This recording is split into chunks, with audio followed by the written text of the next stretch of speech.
BJP अध्यक्ष नितिन नवीन ने अपनी नई टीम का ऐलान कर दिया है और संगठन में किए गए बदलावों ने सियासी हलकों में चर्चा तेज कर दी है। सबसे बड़ा और चौंकाने वाला बदलाव बीजेपी के आईटी सेल में हुआ है।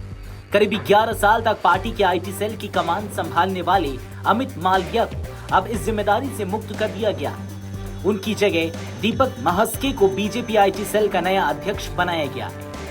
अमित मालविया साल 2015 से बीजेपी के आईटी सेल के राष्ट्रीय संयोजक की जिम्मेदारी संभाल रहे थे।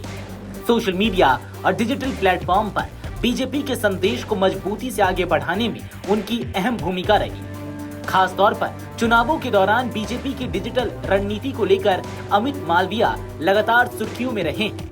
ऐसे में करीब एक दशक बाद उनका पद से हटना संगठन में बड़े बदलाव के तौर पर देखा जा रहा है। अब आईटी सेल की कमान दीपक महस्के के हाथों में होगी। तो वहीं दूसरी तरफ प्रीति गांधी को आईटी सेल का सह संयोजक बनाया गया है। दीपक महस्के छत्तीसगढ़ से जुड़े बीजेपी नेता हैं और पार्टी में संगठन के साथ साथ मीडिया गतिविधियों में भी सक्रिय रहे हैं। वह बीजेपी के राष्ट्रीय प्रवक्ता की जिम्मेदारी भी संभाल चुके हैं। हाल के वर्षों में उन्हें छत्तीसगढ़ मेडिकल सर्विसेज कॉरपोरेशन यानी कि CGMSC का अध्यक्ष भी बनाया गया था। नितिन नवीन की नई टीम सिर्फ आईटी सेल में बदलाव तक सीमित नहीं है। संगठन में कई पुराने और प्रभावशाली चेहरों की वापसी भी हुई है। पूर्व केंद्रीय मंत्री स्मृति ईरानी और बीजेपी के रणनीतिकार के तौर पर पहचाने जाने वाले राम माधव को राष्ट्रीय उपाध्यक्ष की जिम्मेदारी दी गई है। नई टीम में कुल 13 राष्ट्रीय उपाध्यक्ष बनाए गए हैं, जिनमें 6 महिलाओं को जगह मिली है। यानी पार्टी के शीर्ष संगठनात्मक ढांचे में महिला प्रतिनिधित्व को करीब 50% तक ले जाने की कोशिश की गई है। इसे बीजेपी की संगठन में महिला भागीदारी बढ़ाने की रणनीति के तौर पर देखा जा रहा है। इसके अलावा बीजेपी ने सामाजिक संतुलन साधने की कोशिश भी की है। पार्टी ने 2 मुस्लिम नेताओं को प्रोफेसर तारिक मंसूर और सरदार मनप्रीत सिंह बादल को भी अहम जिम्मेदारियां दी है। यानी नई टीम में क्षेत्रीय, सामाजिक और लैंगिक प्रतिनिधित्व का संतुलन बनाने पर जोर दिखाई दे रहा है।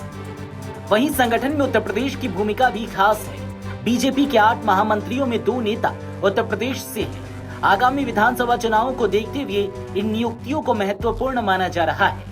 उत्तर प्रदेश बीजेपी के लिए बेहद अहम राजनीतिक राज्य है और ऐसे में संगठन में राज्य के नेताओं को मिली जिम्मेदारी को चुनावी रणनीति से जोड़कर देखा जा रहा है।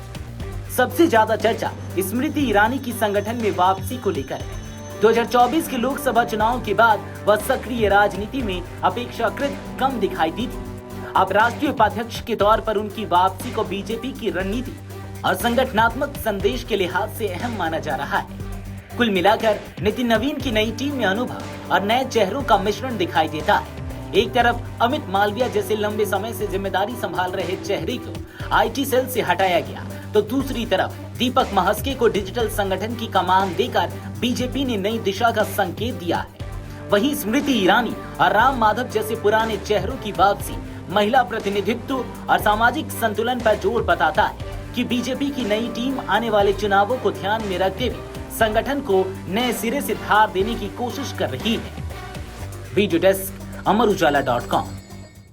अगर आप ये वीडियो YouTube पर देख रहे हैं तो हमारे चैनल को सब्सक्राइब कर बेल आइकन दबाएं और Facebook पर देख रहे हैं तो हमारे पेज को लाइक करें। अगर आप ये वीडियो YouTube पर देख रहे हैं तो हमारे चैनल को सब्सक्राइब कर बेल आइकन दबाएं और Facebook पर देख रहे हैं तो हमारे पेज को लाइक करें।